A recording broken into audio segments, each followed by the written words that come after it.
السلام عليكم ورحمة الله وبركاته.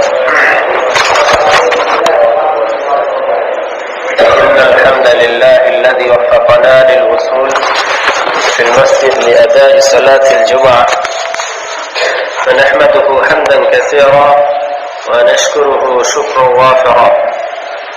صلى الله تبارك وتعالى على نبينا محمد وعلى آله وأصحابه أجمعين ومن تبعهم بإحسان إلى يوم الدين.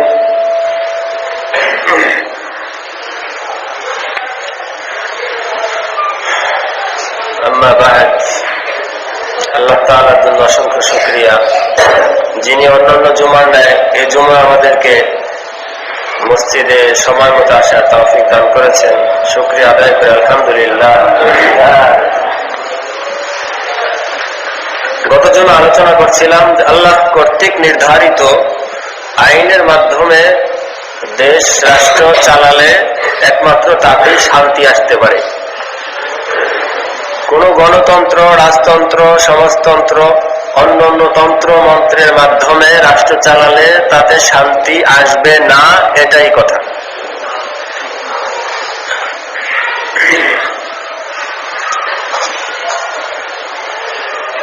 রাসূলুল্লাহ সাল্লাল্লাহু আলাইহি ওয়াসাল্লাম হাদিসের ভিতর বলছেন, এটা বুখারী শরীফের হাদিস, 80তম হাদিস।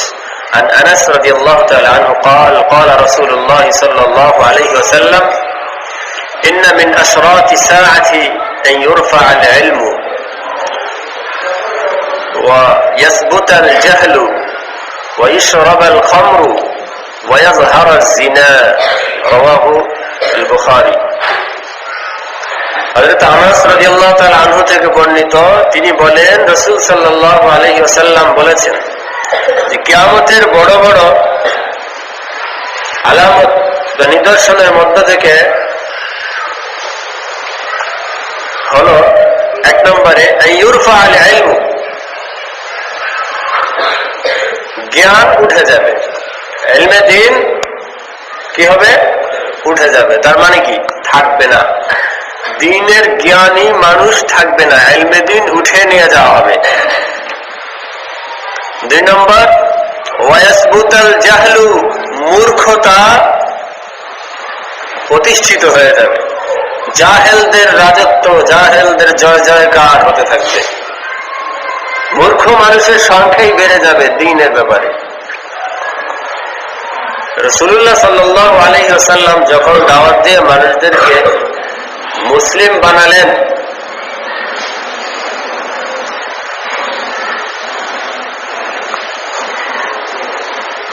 তখন এমন কোন মুসলমান ছিল না যে দ্বীনের জ্ঞানগুলি জানে না। ঠিক না? ঠিক। সমস্ত সাহাবায়ে কেরাম তার প্রয়োজনীয়, সমাজের প্রয়োজনীয়, রাষ্ট্রের প্রয়োজনীয়, দুনিয়া আখিরাতে সবকিছু জানতেন। এরা ছিলেন মুসলিম। বর্তমানে মুসলিমদের অবস্থা, ওই ইমাম সাহেব, মাদ্রাসার মুদাররিস, বাস শেষ। এর বাইরে দ্বীনের জ্ঞান জানে এমন মানুষ খুঁজে পাওয়া খুবই দুষ্কর। সব জন্মগত মুসলমান। ইলমে দ্বীন অর্জন কেউ করতে চায় না বা করেও না। এটাই কিয়ামতের আলামত, যে নির্দিষ্ট অল্প কিছু মানুষ দ্বীন জানে আর বাকি মুসলমানরা দ্বীন জানে না। এটা কিসের আলামত? কিয়ামতের আলামত। কিয়ামত কি ভালো জিনিস? এটা শাস্তি, এটা একটা গজব। এক মুহূর্তে আল্লাহ তাআলা রাগান্বিত হয়ে, অসন্তুষ্ট হয়ে নাফরমানদের উপরে কিয়ামত কায়েম করবেন, কোন ভালো মানুষের উপরে কিয়ামত আসবে না। তাহলে কিয়ামত আগায় আসতেছে, কাছে চলে আসতেছে, তার আলামত গুলো আমরা পেয়ে যাচ্ছি। তার মানে আমরা ভালো না। ঠিক না ভাই? এটাই বোঝা যাচ্ছে। ওয়াইশরাবাল খামরু, এরপরে বেশি বেশি মদ খাওয়া হবে। বর্তমানে মদের অবস্থাটা কি? মদ কঠিন আকারে মানুষ খাইতেছে। যত বড় শিক্ষিত তারা বেশি খাইতেছে। এলিট শ্রেণী বলি আমরা, উচ্চতর ফ্যামিলি বলি, এই ধনী এরাই খাইতেছে, বড় বড় শিক্ষিত এরাই এই মদগুলি বেশি বেশি খায়। কারণ কি? শিক্ষা অর্জনের জন্য তারা লন্ডন যায়, আমেরিকা যায়, অস্ট্রেলিয়া, কানাডা, সিঙ্গাপুর বিভিন্ন জায়গায় যাইতেছে। সেখানে খ্রিস্টান এবং ইহুদিদের, নাস্তিকদের সেই দেখা দেখি তারা ওই কালচার, ওই সংস্কৃতিতে অভ্যস্ত হয়ে তারা মদের নেশায় সব মত্ত। কি পরিমাণ মদ খায় মানুষ! গত বছর এই হ্যাপি নিউ ইয়ার উদযাপনের আগে, তার মানে নতুন বর্ষ আসার আগে, মোংলা পোর্ট, নদীপথের যে পোর্ট, এখানে 10 কোটি টাকার মদ ধরা খাইল। কত টাকা দামের? 10 কোটি টাকা দামের মদের একটা চালান ধরা খাইল। তাহলে কি পরিমাণ মদ বাংলাদেশে আসে? যে ধরা তো খাইল একটা, এরকম ঢুকছে কত? এর পরিমাণ বুঝার জন্য আপনারা দেখবেন বাংলাদেশে এই বিভিন্ন চিকিৎসালয় বের হয়েছে শুধুমাত্র মাদকাসক্তদের চিকিৎসা কেন্দ্র। এমন পরিমাণ নেশা দ্রব্যে মানুষ নেশাগ্রস্ত হয়ে যাচ্ছে, মাদকাসক্ত হয়ে যাচ্ছে, যে আলাদা হাসপাতালের অভাব নাই মাদকাসক্তদের জন্য। ঠিক না বেটি? আজকে আমরা বুঝতে পারতেছি কি হারে মানুষ এই মদ আর নেশার ভিতরে ডুবে যাইতেছে। জানুয়ারি মাস আজকে কয় তারিখ? 4 তারিখ। ডিসেম্বরের 31 তারিখের রাত 31st নাইট উদযাপন করে বাংলাদেশের মুসলিমরা। এটা একদম সহজ বিষয় হয়ে দাঁড়াইছে। প্রত্যেকটা ফ্যামিলি আগে থেকে প্রস্তুত থাকে, নতুন পোশাক কিনে, ঘর দরজা সাজায়, আত্মীয় স্বজনদেরকে দাওয়াত দেয়, বিভিন্ন হোটেল ক্লাব ভাড়া করে এবং বিভিন্ন জায়গায় যাওয়ার জন্য তারা আগে থেকেই প্রস্তুতি নেয়।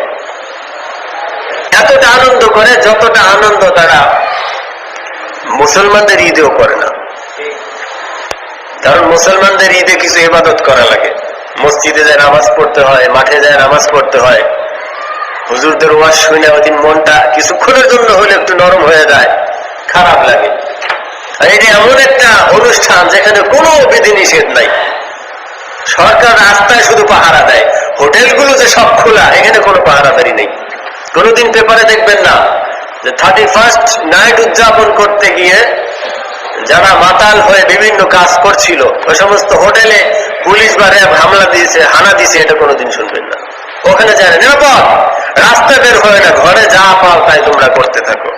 এইভাবে বিভিন্ন অপসংস্কৃতি, কুসংস্কৃতি দেশের ভিতরে সরকারি পর্যায় থেকে নিয়ে সামাজিক ক্ষেত্রে সব জায়গায় আশ্রয় দেওয়া হইতেছে। এখন সন্তানদেরকে পর্যন্ত পিতামাতা কন্ট্রোল করে না, আর সরকার তার নাগরিককে করবে তো দূরের কথা, সন্তানদেরকে ছেড়ে দেওয়া হচ্ছে। প্রত্যেকটা ভার্সিটির হল, বিশেষ করে ঢাকা বিশ্ববিদ্যালয় কেন্দ্র করে এই টিএসসির মোড়ে কি উচ্ছৃঙ্খল, উন্মাদনা, বেহায়াপনা, অশ্লীলতা তারা করে। এই শিক্ষার্থীদের পিতামাতা নাই না? সব যার সন্তান অবশ্যই আছে, তারা বাধা দেয় না। তাদের দরকার ছিল আজকে তোমরা বাসায় চলে আসবা, হলে থাকতে পারবে না। উল্টো কথা, বরঞ্চ তারা নিজেরাই বিভিন্ন ক্লাবে চলে গেছে। যায় দেখেন, আল্লাহ হেফাজত করো। এইভাবে বাংলাদেশে মদ গুলো ছড়ানো হইতেছে।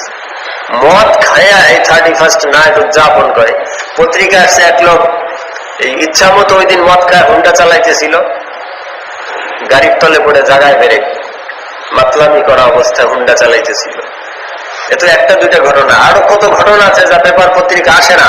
কারণ সাংবাদিকরা তো ওই মার্কা, 2-4 জন সাংবাদিক স্যার, অধিকাংশই এরা বাইরের সংস্কৃতি, বাইরের সভ্যতা কিভাবে ঘরে ঢোকানো যায়, এদেশে আনা যায়, কুড়ায় করে করে আনে। পত্রিকায় লেখে লেখে ওই সমস্ত কাজের প্রশংসা করে তারা। আগে থেকে আয়োজনের বিভিন্ন জিনিস তারা শিখিয়ে দেয়, কিভাবে উদযাপন করতে হবে, কোথায় কোথায় কি হবে, একবারে শুরু হয়ে যায়। হওয়ার পরে আবার তার সংবাদগুলি দেখবেন হেডলাইনে রঙিন একবারে ছবি দেওয়া দিতেছে। উদ্দেশ্য হলো এগুলো ঢুকুক। এই জন্য এখানে যা নেতিবাচক দিকগুলো একটাও সাংবাদিকরা তুলে ধরে না, শুধু মানুষকে আকর্ষণ দিতে থাকে, আকৃষ্ট করতে থাকে। হ্যাপি নিউ ইয়ার বলে এটা উদযাপন করা শুরু করে দেয়। যাই হোক, এই নতুন বর্ষ আসা মানে আমার একটা জীবনের বছর আসলো না কমলো? কমে গেল। 50 বছর জীবন থাকলে আর আছে কয়দিন? 1 বছর কমে গেল। সামনে 20 বছর বাঁচবো 19 বছর। এই হিসাব যদি করতাম, একটা বছর যেদিন শেষ হয়ে যাচ্ছে পিছনের কথা মনে পড়ে আমার কান্না আসতো, ঠিক না ঠিক? কিন্তু আজকে আমরা হাসি, আনন্দ করি।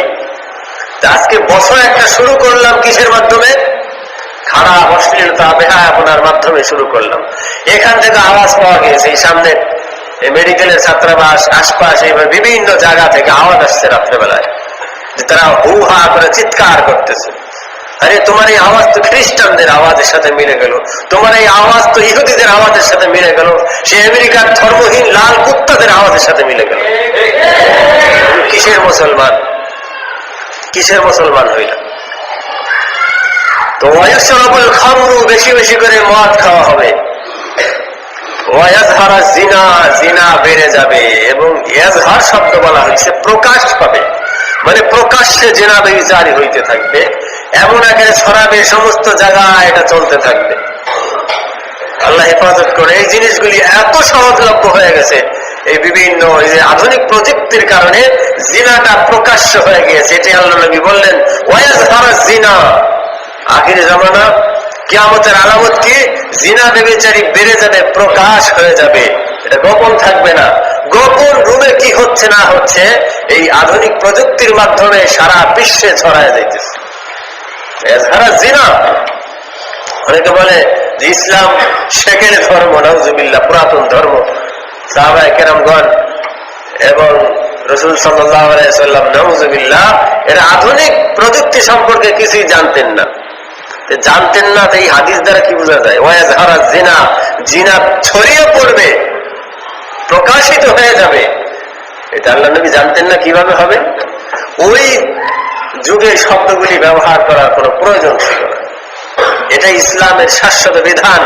এটাই বোঝা গেল ইসলাম কিয়ামত পর্যন্ত যুগের জন্য, শুধু সেই মক্কি আর মাদানী জীবনের জন্য নয়। এই হাদিসের উপরে খেয়াল করলে আমরা দেখতে পাই যে 1 নম্বরে আল্লাহ নবী কি বললেন? এলেম উঠে যাবে।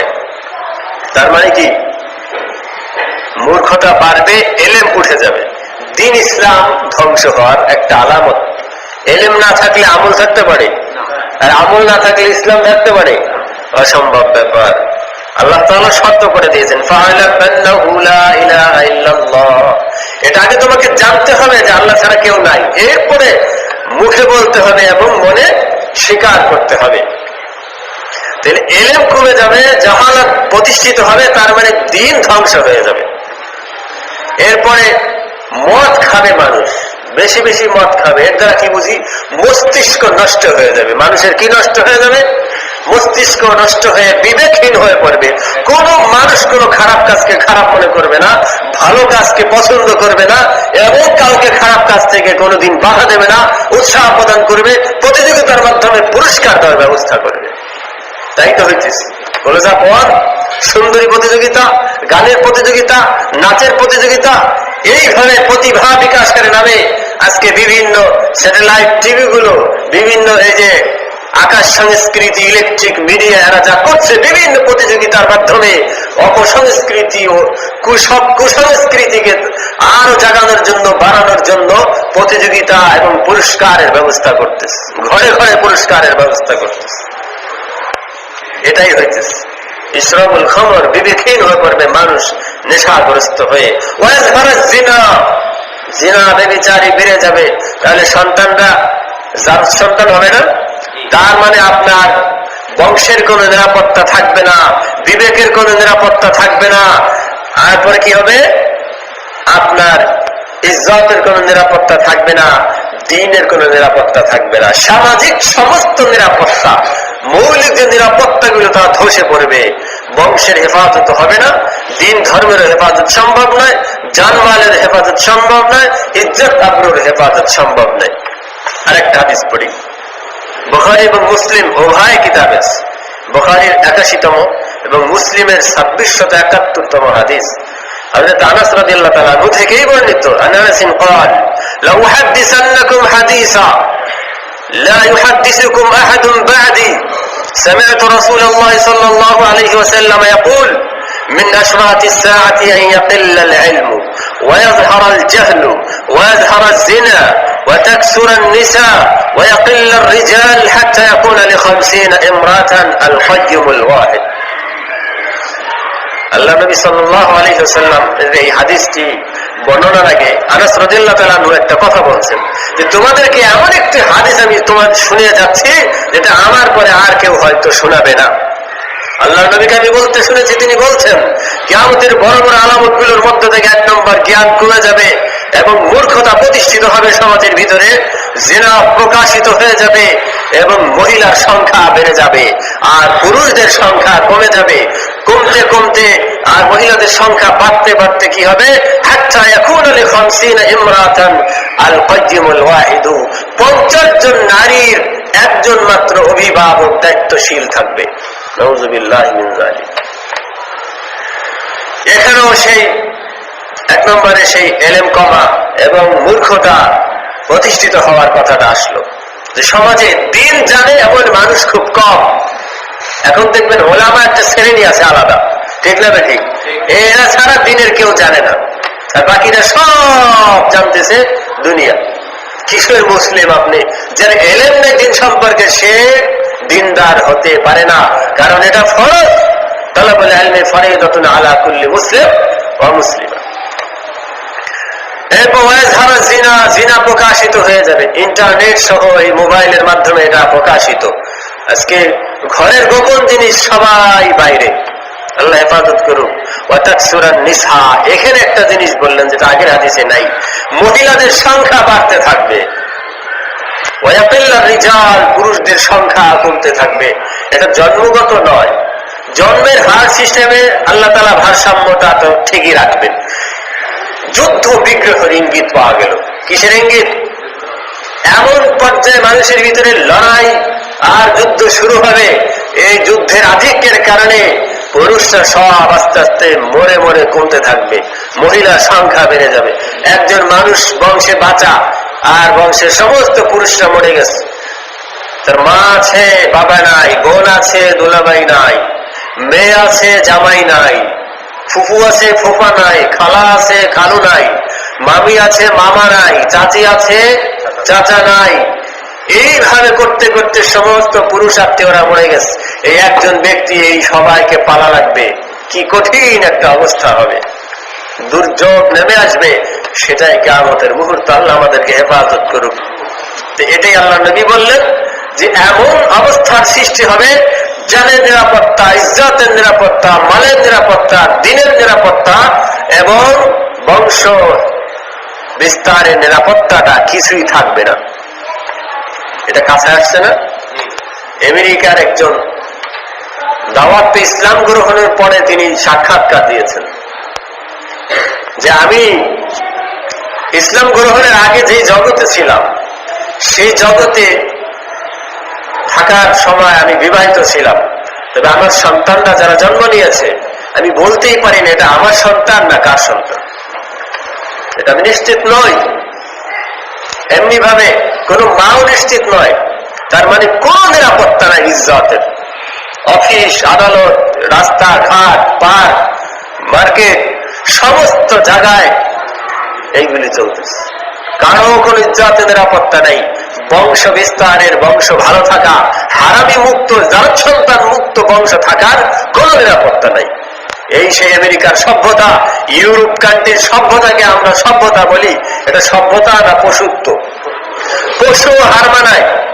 পশুর ব্যাপারও দেখবেন একজন পশু আর একজন পশুকে কিন্তু গ্রহণ করতে চায় না। এই ক্ষেত্রে কুকুরেরও মারামারি লাগে, কিন্তু লাগে না আমেরিকা এবং এই ব্রিটেন, ইউরোপের সংস্কৃতিতে। তারা মনে করে 1 গ্লাস পানি যেভাবে দুইজনে খাওয়া যায়, একটা স্ত্রীও নাউজুবিল্লাহ সবাই মিলে ব্যবহার করা যায়। একটা কাঁঠাল ভাঙলাম সবাই ভাগ করে খাইলাম, এইভাবে এই জিনিসগুলো। তাই মহিলাকে তারা কোনোদিন মানুষ মনে করে না, এটা একটা ভিন্ন কিছু। এবং নিজস্বতা, স্বতন্ত্র কোনো বিষয় এখানে নাই, সবার জন্য সমান, উন্মুক্ত। নাউজুবিল্লাহ মিন যালিক। এইভাবে বাড়তে বাড়তে মানুষের অবস্থা কি হয়?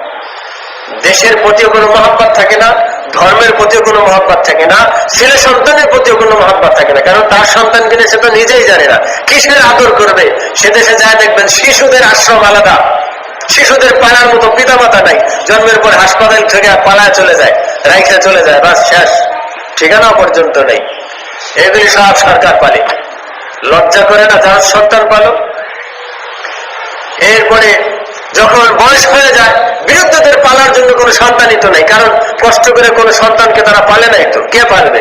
বৃদ্ধাশ্রম তারা তৈরি করেছে শিশুদের পালার জন্য, সেখানে জায়গা রাখা হয়েছে, কারণ বাপ মা এদেরকে পালতে চায় না, এদের নিরাপত্তা নাই, কোত্থেকে আসতে তারা জানে না। এরপরে বৃদ্ধদেরকে পালবে এমন কোন পুরুষ মানে সন্তান পাওয়া যাইতেছে না, কারণ পিতামাতা হিসেবে তো তারা কাউকে লালন পালন করেনি। এটা কি জীবন হতে পারে? এই সুখ পাওয়ার জন্য ডিবির লটারি দিয়ে দিয়ে মানুষ আমেরিকা যায়, আস্তাগফিরুল্লাহ, পড়ালেখার নামে যায়, সেখানে কি করে সমস্ত কিছু যারা যায় তারাও জানে, আর যারা পত্রিকা পড়ে তারাও জানে।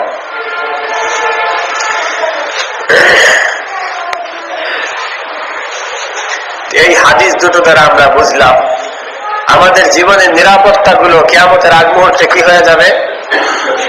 কথা বলেন, আস্তে আস্তে সব নষ্ট হয়ে যাবে। তো গত জমায় আলোচনা করেছিলাম মানুষের জান কিভাবে নিরাপদ থাকতে পারে।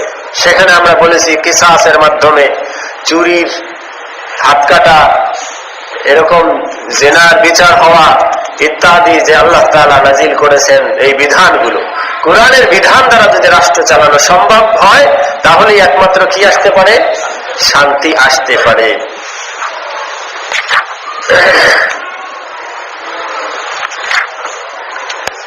মানুষের বিবেক এটা যদি ঠিক না থাকে তাহলে তার দ্বারা কোনো কল্যাণমূলক কাজ করা সম্ভব নয়, ভালো কাজ করা সম্ভব নয়। বিবেকহীন মানুষ সমস্ত কাজ করে, লজ্জা, সড়ক ইত্যাদি সব নষ্ট হয়ে যায়। যার কাছে বিবেক নাই সে একজনকে মারতে দ্বিধাবোধ করে না, আবার একটা ঘর জ্বালাই দিতে দ্বিধাবোধ করে না।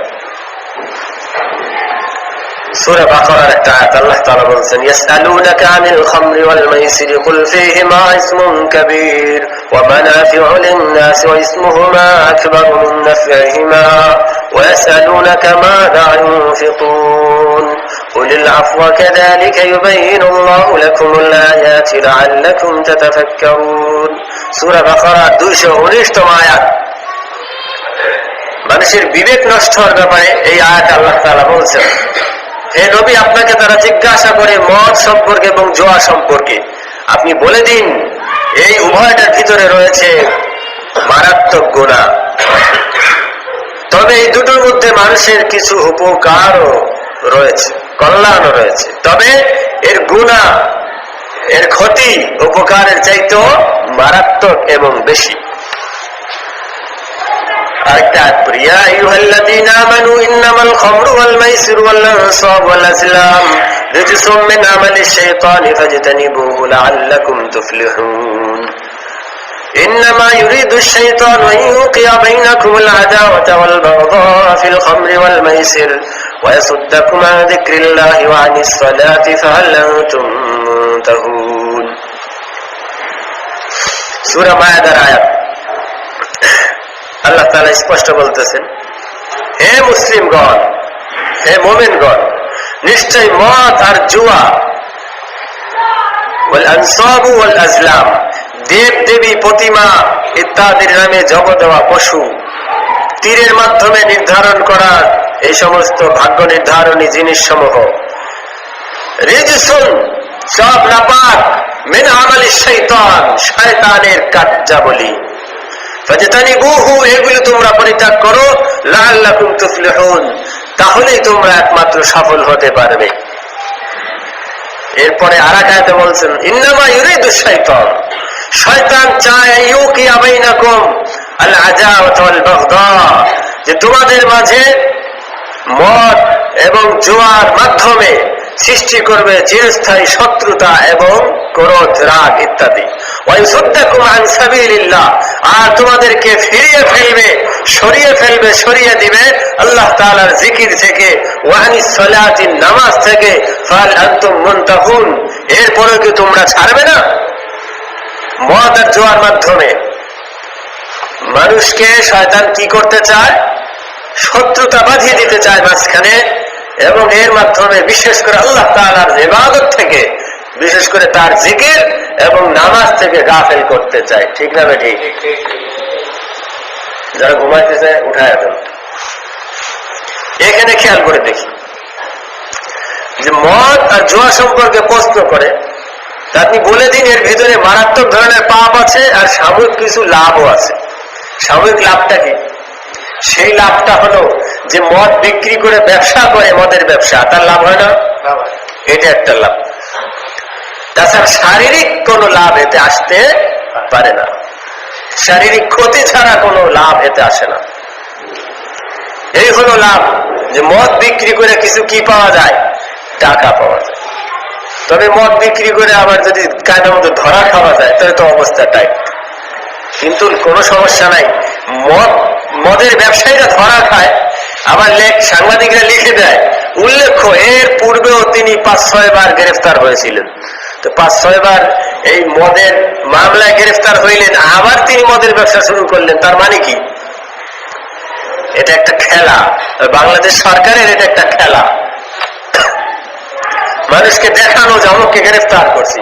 আসলে এর দ্বারা উদ্দেশ্য ভিন্ন কিছু হয়, যে মদ কোথায় বিক্রি হয় এটা অনেকে হয়তো জানো না, বলে দিতেছি অমুক মদ বিক্রি করে, ওর বাসা অমুক জায়গায়, তোমরা এর কাছ থেকে কিনবা। ঠিক না ঠিক?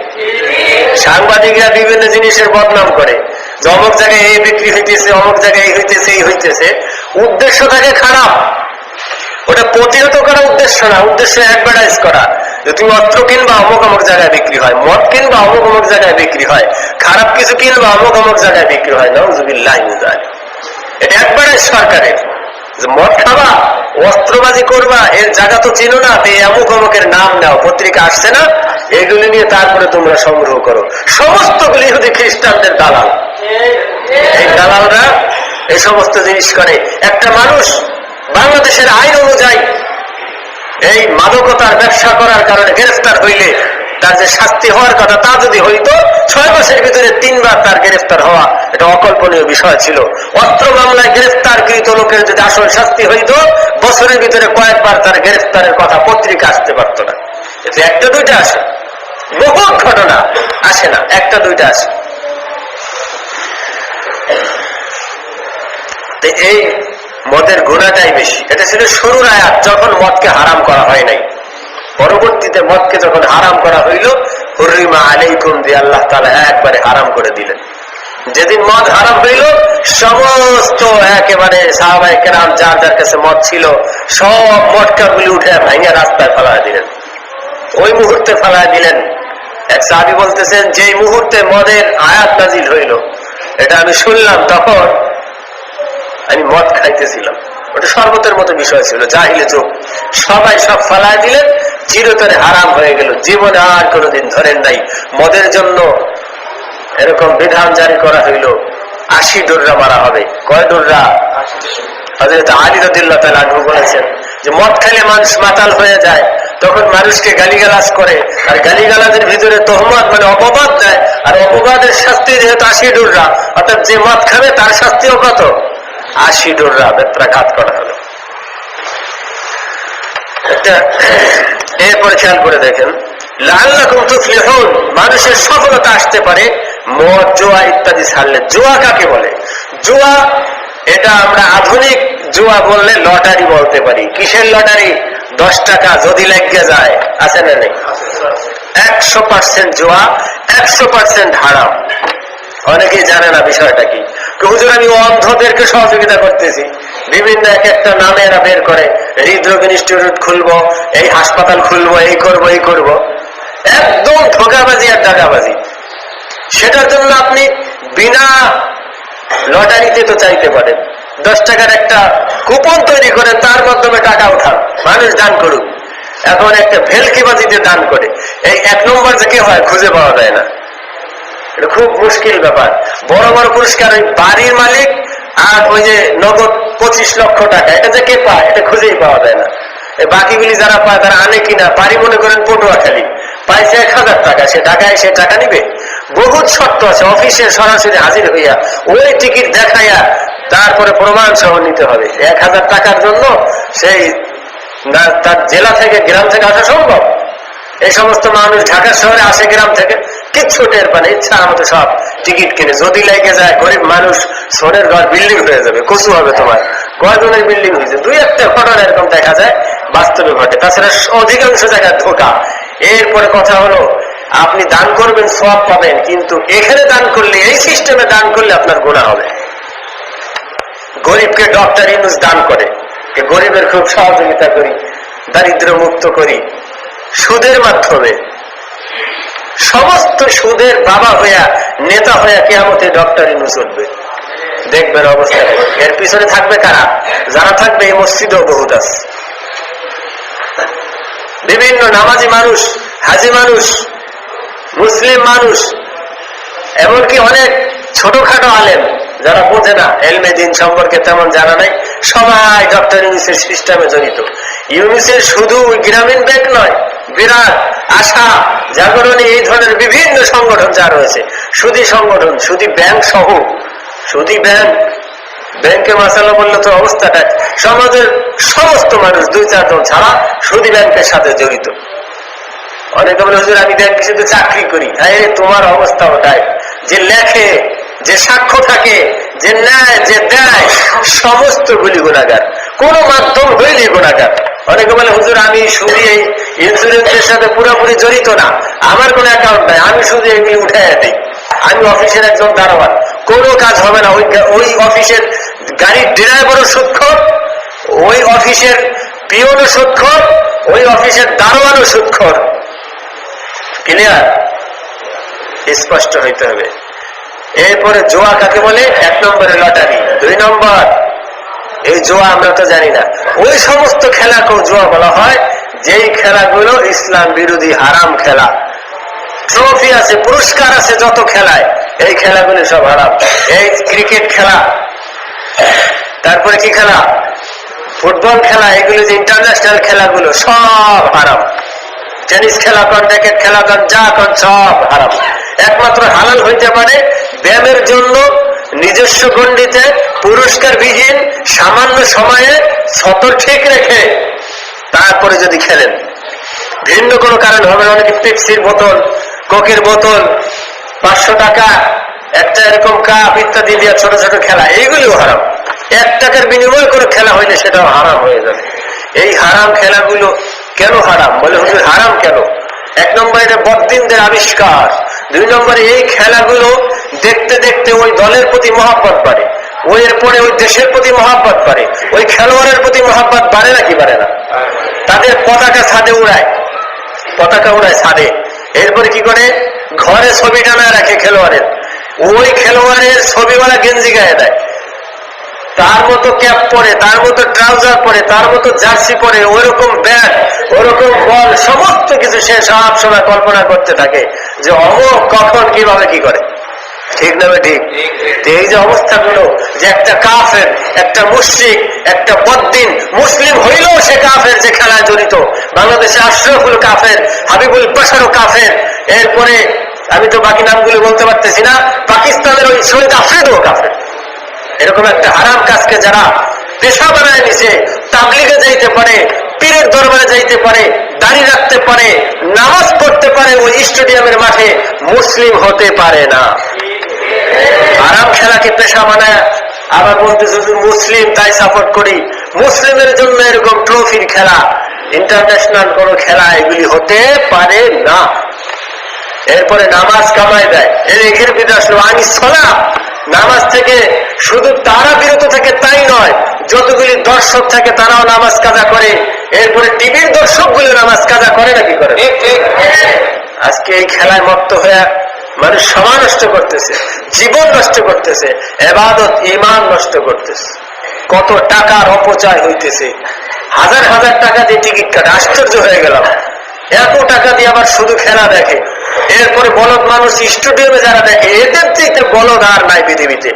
এত টাকা অপচয় করে ওখানে যায় খেলা দেখে আসতেছে। টিভিতে দেখে, ঘরের তো সামান্য খরচ, শুধু সময়টা নষ্ট হইতেছে আর বদ্দিনই হারাম কাজ হইতেছে। কিন্তু ওখানে যাই যারা দেখতেছে তাদের অবস্থা কি, হাজার হাজার টাকা পুরো সময় সমস্ত কিছু ব্যয় করতেছে। আল্লাহ তাআলা এই খেলা থেকে আমাদেরকে হেফাজত করুন। মান তাশাব্বাহা বিকওমিন ফাহুয়া মিনহুম, যে কাফেরদের সাথে সাদৃশ্যতা অর্জন করবে তাদের দলভুক্ত হয়ে যাবে। তুমি খেলোয়াড়ের সাথে সাদৃশ্যতা অর্জন করে তার ক্যাপ মাথায় তুললা, তার জার্সি গায়ে তুললা, তার এরকম টাজাউটা পড়লা, তার বুট পড়লা, তার ব্যাট হাতে নিলা, তুমি সেই কাফের সাথে কিয়ামতে উঠবা। আল্লাহ নবী হাদিসে বলতেছেন আল মারউ মা'a মান আহাব্বাহু, যে যাকে মহব্বত করে কিয়ামতে তার সাথেই সে উঠবে। তোমার হাসর নাসর হবে ভারতের খেলোয়াড়দের সাথে, অস্ট্রেলিয়ার খেলোয়াড়দের সাথে, ইংল্যান্ডের খেলোয়াড়দের সাথে, শ্রীলঙ্কার খেলোয়াড়দের সাথে, ঠিক না বেঠিক? আল্লাহ হেফাজত করো। খেলা সম্পর্কে আমরা পত্রিকায় যা জানি, বিশ্বকাপের আয়োজন বাংলাদেশ করেছিল, সারা বিশ্বে করা হয়। খেলাকে কেন্দ্র করে এই দর্শক এবং খেলোয়াড় আয়োজক যারা আছে এদের জন্য আশপাশে অস্থায়ী পতিতালয়ের ব্যবস্থা করা হয়। বাংলাদেশও করেছে, মুসলিম রাষ্ট্রে এই কাজগুলো সরকার করছে, প্রত্যেক সরকারই করে, বাধা দেওয়া হয় না। কারণ সরকার তো মুসলমান না, স্পষ্ট কথা মুসলমান না, কাফের, স্পষ্ট কাফের, কোনো ভয় নেই। কি আপনারা ভয় পেয়েছেন? কোন দ্বিধা করি না।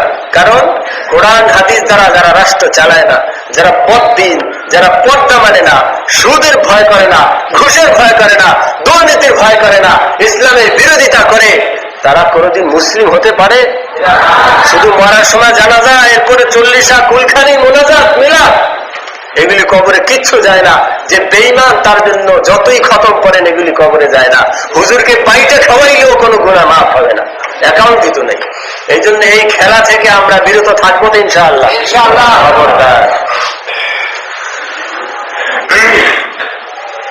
এরপরে কি আসছে একটা হাদিস, حدثنا يونس بن عبد الاعلى قال حدثنا ابن وهب قال اخبرنا ابن جريج عن ايوب بن هانئ عن ابن مسعود رضي الله تعالى عنه أن رسول الله صلى الله عليه وسلم قال كل مسكر حرام। ابن মাজাহ শরীফের হাদিস 3388 নম্বর। আল্লাহ নবী বলতেছেন কুল্লু মুসকিরিন হারাম, প্রত্যেকটা নেশা দ্রব্যই হারাম, প্রত্যেকটা নেশা দ্রব্যই হারাম। এই নেশা বলতে অনেকে আবার ভুল বোঝে, ভাতের নেশা এটা তো নেশা না, পানের নেশা এটা তো নেশা না, এটা বেশি খায়, নেশা দুই পদে। এই নেশা অনুবাদটাই ভুল, আসলে হলো মাতলামি, মাদকতা। মাদকতা যাতে আছে সেটাই হারাম। পান বেশি বেশি খান এটা হারাম না, তবে আমি মনে করি যারা বেশি বেশি পান খান তারা খাওয়ায় ব্যস্ত থাকেন, জিকির করতে পারেন না, ঠিক না বেটি? এরপরে হাইটে হাইটে খাওয়া হারাম, এই হারাম কাজটা আপনি করতেছেন, ঠিক না বেটি? যদি খাইতে হয় বসে অল্প টাইমে খাইয়া তাড়াতাড়ি কুলি করে ফেরুন, ছাগলের মতো চাবাইতেই থাকেন, তো জিকির করেন কোন সময়? সব সময় জিকির করার কথা বলা হয়েছে যে জিকির করতে করতে জিহ্বা তরুতাজা যে রাখবে, হাসতে হাসতে জান্নাতে প্রবেশ করবে। আর আপনি যদি পান খাইতে খাইতে জিহ্বা লাল বানায় ফেলছেন, জিহ্বা তরুতাজা হইল কোথায়? খবরদার, পান খোর যারা রয়েছেন, পান খাওয়া হারাম বা কি তা আমি বলবো না, এটা যদি খাদ্য বলে নির্দিষ্ট টাইমে খেতে হবে, ঠিক না বেঠিক? আর আপনি এরকম সবসময় খাইতে তালে আছেন, একের পর এক পান ভর্তি থাকে, সব সময় পান চাবাইতে থাকে, তুমি জিকির করো কোন সময়? হাঁটতে সময় লা ইলাহা ইল্লাল্লাহ, উপরে উঠতে আল্লাহু আকবার, নিচে নামতে সুবহানাল্লাহ, বিপদ হইলে ইন্না লিল্লাহ, ভালো কিছু দেখলে সুবহানাল্লাহ, বড় কিছু দেখলে আল্লাহু আকবার, পাপের কিছু হয়ে গেলে আস্তাগফিরুল্লাহ, এগুলি তুমি পড়ো কোন সময়? খবরদার, খবরদার, এই পান খোরগিরি ছেড়ে দেন, এই পান কমায় দেন। খাদ্য হিসেবে খাইলে 3 বেলা ভাত খাওয়ার পরে একবার খায় জাগায় কুলি করে মুখ পরিষ্কার করে জিকিরের জন্য জিহ্বাকে অবসর দেন, ঠিক না বেঠিক? এরপরে ভিতরে যদি জর্দা খান তাহলে কি হবে? জর্দা খোর, পান খোর যারা রয়েছেন, জর্দা ক্ষতিকর। আশরাফ আলী থানভী রহমতুল্লাহ বইতে তৎকালে তিনি লিখেছিলেন এর কোন উপকারিতা খুঁজে পাওয়া যায় না, অপকারিতাও তিনি জানতেন না। আধুনিক যুগে সবাই জানে তামাকের ভিতরে মাদকতা রয়েছে, ঠিক না বেঠিক? এর দ্বারা ফুসফুসে ক্যান্সার হয়, বিভিন্ন ধরনের রোগ ব্যাধি হয়। সিগারেট খেলে যা হয় জর্দায় তার থেকে একটু কম হয়, মানে তেমন কম না, এত একই জিনিস রয়েছে। এজন্য আমি বলবো খবরদার, আপনারা এই জর্দা ইত্যাদি খাওয়া যদি ক্ষতিকারক হয় তাহলে এটা পরিহার করা দরকার কিনা খেয়াল করবেন। খাওয়াটা হারাম না হালাল মুফতি সাহেবদের কাছ থেকে জেনে নেবেন। কুল্লু মুসকিরিন হারাম, সমস্ত মাদকতা। এখন বলবেন যে হুজুর আধুনিক এমন কিছু মদ রয়েছে যেগুলি খাইলে মাতলামি হয় না, এটা খাওয়া যাবে কিনা? একটা প্রশ্ন না? খবরদার, যে জিনিসটা আসলে বানানো হয়েছে মাদকতার জন্য, নেশার জন্য, একজন মানুষ খাইতে খেতে এমন অভ্যাস হয়েছে এক জগ খাইলেও কিছু হয় না, তারপরও সেটা হারাম, তার জন্য হারাম, অন্যদের জন্য হারাম। সিগারেট খাইলে আমার তো বমি আসে, মাথা ঘোরায়, যে খায় তার তো মনে হয় আমি রসগোল্লা টানতেছি। কারণ হবে না হারাম, আমার জন্য হারাম, তার জন্য হারাম। মাতলামি আসুক আর না আসুক, এটা হারাম হিসেবেই থাকবে, এটা বাস, ওই জন্যই তৈরি করা হয়েছে। মদ পানকারীর জন্য হদ রয়েছে। একটা হাদিস, عن أيوب عن أبي أبي مليك عن عقبة بن الحارث قال جيء بالنعيمان ابن النعيمان شاربا فأمر رسول الله صلى الله عليه وسلم من كان بالبيت أن يضربوه قال فكنت أنا في من ضربه فضربناه بالنعال والجريد। এক ব্যক্তিকে নিয়ে আসা হলো মদখোর। রাসূল সাল্লাল্লাহু আলাইহি ওয়াসাল্লাম বললেন, কে আছে একে মারার জন্য? এই সাহাবী বলেন, আমি এবং আরো অনেকে মিলে তাকে জুতা পিটা করলাম। কি করলাম? জুতা দিয়ে, এরপরে আল জারিদ, খেজুর গাছের ডাল দিয়ে তাকে প্রহার করা হইল। শুরুকাল ছিল, আজীবন মদ খাওয়ার অভ্যাস ছিল, হঠাৎ করে ছাড়তে কষ্ট, নতুন মুসলমান, এই কারণে। কিন্তু কোন সাহাবী, পুরাতন সাহাবী এবং পরবর্তীতে নতুনরা আর কেউ কোনোদিন মদ খান নাই। এরপরে আমাদের রয়েছে কি, আরেকটা হাদিস আমরা পড়ি। عن ابن عباس رضي الله تعالى عنهما قال سمعت رسول الله صلى الله عليه وسلم يقول أتاني جبريل فقال يا محمد إن الله لعن الخمر وعاصرها ومعتصرها وشاربها وحاملها والمحمولة إليه وبائعها وساقيها ومسقيها। অবস্থা দেখছেন? আল্লাহ নবী বলতেছেন যে জিবরিল আমার কাছে এসে বলল, হে মুহাম্মদ, আল্লাহ ওই সমস্ত মানুষের উপরে লানত করছেন যারা যে মদ খায় এবং যে এটা নিংড়ায়, রস বানায়, মুতাসিরাহা, যার জন্য বানায়, শারিবাহা, যেটা পান করে, হামিলাহা, যে এটা বহন করে নিয়ে যায়। ওই ট্রাকওয়ালার আছে না, ড্রাইভার, এই ড্রাইভার মদখোরের গুনাহ হয় যদি তাদের এই ট্রাকের ভিতরে ফেন্সিডিল বা মদ কিছু থাকে। ওয়াল মাহমুলাতু ইলাইহি, যার কাছে নেওয়া হচ্ছে, মাঝখানে যত ভায়া মাধ্যম সবাই মদখোর। ওয়াবাইআহা, যে বিক্রি করে, ওয়াসাকিয়াহা, যে পান করায় ঢাইলা ঢাইলা। অনেকে দোকানদারি ব্যবসা করেন, দুধ বেশি, আমি সিগারেট খাই না, তুমি ওইটাও হারাম। ওয়া মুসকিহা, আর যে পান করাইতেছে, যে পান করতেছে, প্রত্যেকের জন্য। মুস্তাদরাকের ভিতরে এটা রয়েছে, 2 নম্বর খণ্ডে 286তম। এতে আমরা কি বুঝলাম? যে একটা মদের কারণে কতগুলি মানুষ আল্লাহর অভিশাপ প্রাপ্ত হইতেছে। আল্লাহর কাছে দয়া চাই, আমরা কুল পাইতেছি না, দয়া চাইতেছি, আল্লাহ রহমত দাও, রহমত দাও, শান্তি দাও, বরকত দাও। অথচ এখানে হাদিসের ভিতরে আসলো জিবরাইল এসে নবীকে বলে দিতেছে এই শ্রেণীর মানুষগুলোকে মদের কারণে আল্লাহ তাআলা স্বয়ং নিজে অভিশাপ দেন। এই লোকের সফলতা সম্ভব?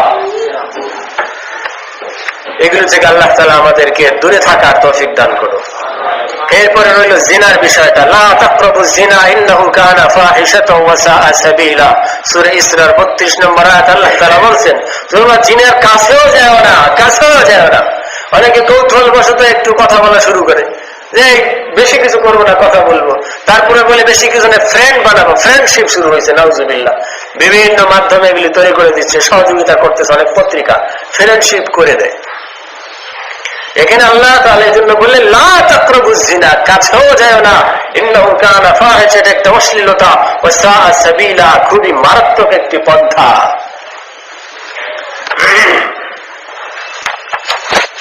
হাদিস,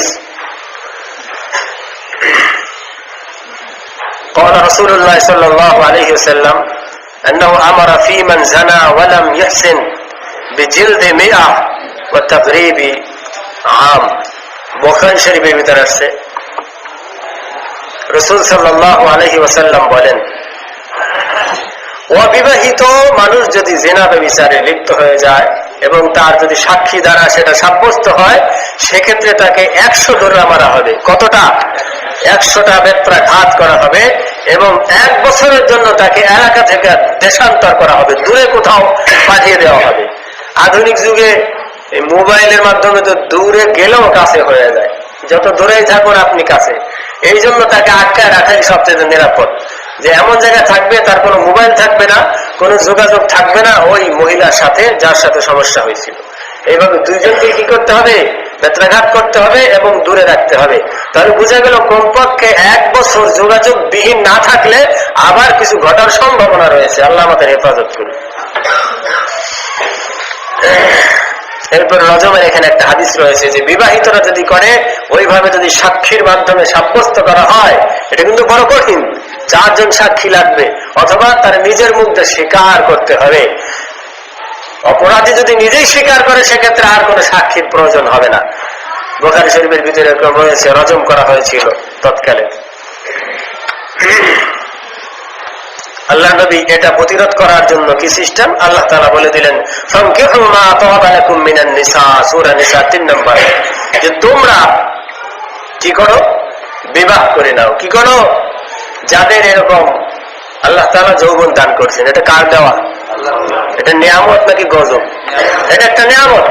এর মাধ্যমে আপনি হাফেজের বাপ মা হইতে পারবেন, আলেমের বাপ মা হইতে পারবেন, শহীদের বাপ মা হইতে পারেন, মুজাহিদের বাপ মা হইতে পারেন, গাজীর বাপ মা হইতে পারেন, মুহাদ্দিসের বাপ মা হইতে পারেন। কিয়ামতে আপনার নাজাতের ওসিলা পাইতে পারেন। ঠিক না ঠিক? সন্তান কিন্তু এটা মাগনা না, এটা আল্লাহ তাআলা আপনার উপকারের জন্য দান করেছেন। ইউরোপ আমেরিকার সভ্যতায় তারা স্পষ্ট বলে, সন্তান জন্ম দেওয়ার ব্যাপারে পিতা মাতার কোনো অবদান নাই, অর্থাৎ তারা এদের কাছে কোনো কিছু আশা করতে পারে না। নাউযুবিল্লাহি মিন যালিক। তারা তাদের পাশবিক এবং যৌন চাহিদা মিটাইছে, এমনি এমনি সন্তান জন্ম নিচ্ছে। চিন্তা করছেন মানসিকতা? ইসলাম কি বলে? তোমার প্রয়োজনে তুমি সন্তান গ্রহণ করবা, কিয়ামতের ময়দানে তোমার সন্তান তোমার সুপারিশ করবে। একজন সন্তান যদি মারা যায় তাহলে তোমাকে সুপারিশ করবে, 2 জন সন্তান মারা গেলে তোমাকে সুপারিশ করবে। হাদিসের মাধ্যমে সন্তান মারা গেলে আল্লাহ নবী বলেন অগ্রিম সুপারিশকারী আল্লাহর কাছে পৌঁছে গেল। এটা তোমাকে নাজাতের ওসিলা। সন্তানকে লালন পালন করে দিন শিখা যদি মরতে পারেন, এর ওসিলা আপনি নাজাত পেয়ে যাবেন। ঠিক না ঠিক?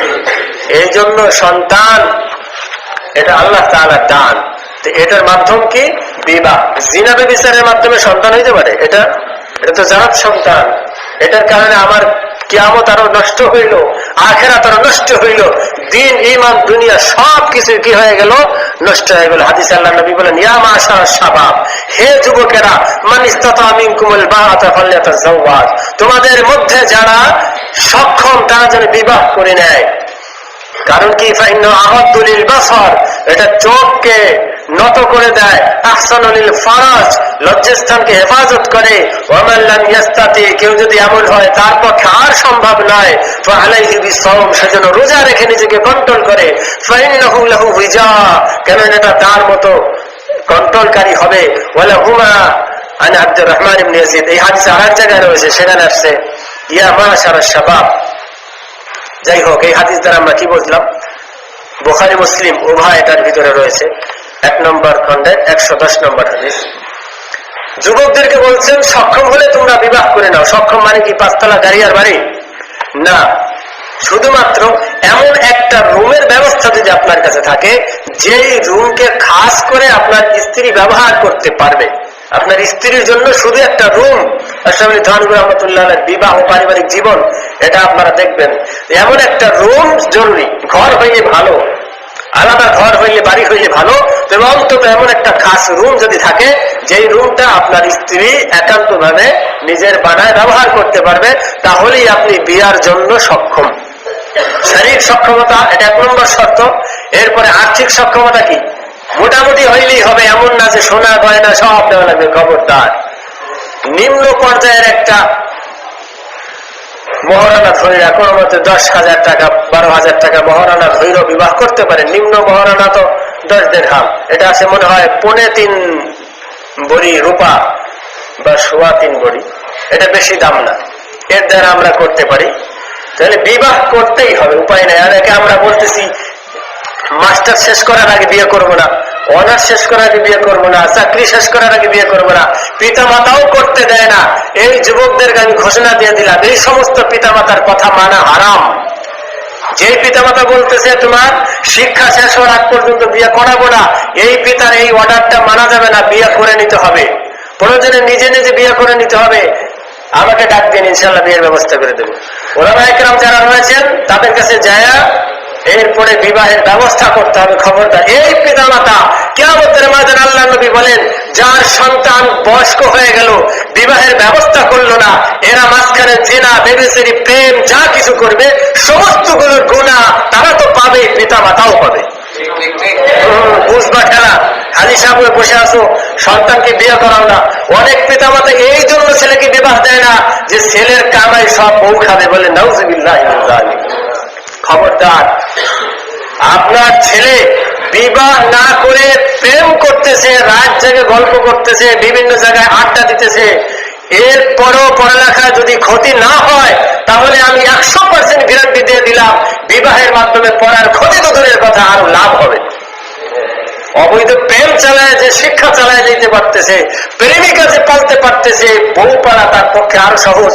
কারণ প্রেমিকার সাথে কিছুক্ষণ কথা বলার জন্য অনেকগুলি টাকা নিয়ে তারপরে গোপনে অনেক দূরে যাইতে হয়, তারপরে গল্প করতে হয়, ঠিক না বেরি? অনেক খরচ। আর স্ত্রী ঘরেই আছে, কথা কইতে টাকা লাগে না। প্রেমিকার সাথে গোপনে কথা বলার জন্য রাত জায়গা লাগে, স্ত্রী ঘরেই আছে, এত কিছু লাগে না। এই জন্য যুবকদেরকেও বললাম, খবরদার, বিয়ে করা তোমাদের জন্য ফরজ। বলবেন হুজুর সরকার আইন করছে 22-এর আগে বিয়ে করা যাবে না, এই সরকারের আইনে লাথি মারি। খবরদার, এই আইন করা হয়েছে জাতিসংঘের অর্ডারে, আমি সেই আইন করেছি। সেখানে বলা হয়েছে 18-র আগে মেয়েদের বিয়ে নিষেধ, 22-এর আগে ছেলেদের বিয়ে নিষেধ। তবে এই কিশোর কিশোরীদেরকে অবাধে যৌন মেলামেশা করার সুযোগ করে দেওয়া। বিয়ে নিষেধ, বাকিটা বৈধ। উদ্দেশ্যটা কি? এই দেশ ইউরোপ আমেরিকার মতো যারা সন্তান যেন সৃষ্টি হয় সেই চক্রান্ত, ঠিক না বেঠি? আমরা প্রকাশ্য আইনের বিরোধিতা করে যেভাবেই হোক এটা বাতিল করার চেষ্টা করব, সেই আন্দোলন করব, সেই রাষ্ট্র গড়ার সংগ্রাম সবই করব। তলে তলে গোপনে বিবাহের ব্যবস্থা করব। মিথ্যা কথা কয়ে হোক, যেভাবে হোক এই ফরজ কাজটা আদায় করতে হবে। এইখানে যে মিথ্যা লেখা হইতেছে বয়স 16 লিখতেছে 18, এইটার গুণা সরকারের উপর পড়বে, ঠিক না বেটি? এটা আমার উপর পড়বে না। আমার বয়স হলো 18, লিখতেছি 22, এই গুণা হাসিনার মাথায় পড়বে, খালেদার মাথায় পড়বে, জিল্লুর মাথায় পড়বে, মুসলমানের মাথায় পড়বে না। এই জন্য বলতেছি, খবরদার, এই সরকারের আইন গোপন করে হোক, যেভাবে করে হোক, তোমার ফরজ দায়িত্বটা তুমি পালন করো। ঈমান, আমল, আখিরাত সব ঠিক করো। আল্লাহ তাআলা জিনার বিপরীতে বিবাহকে গ্রহণ করার, পবিত্র থাকার তৌফিক আমাদেরকে দান করুন। আমিন।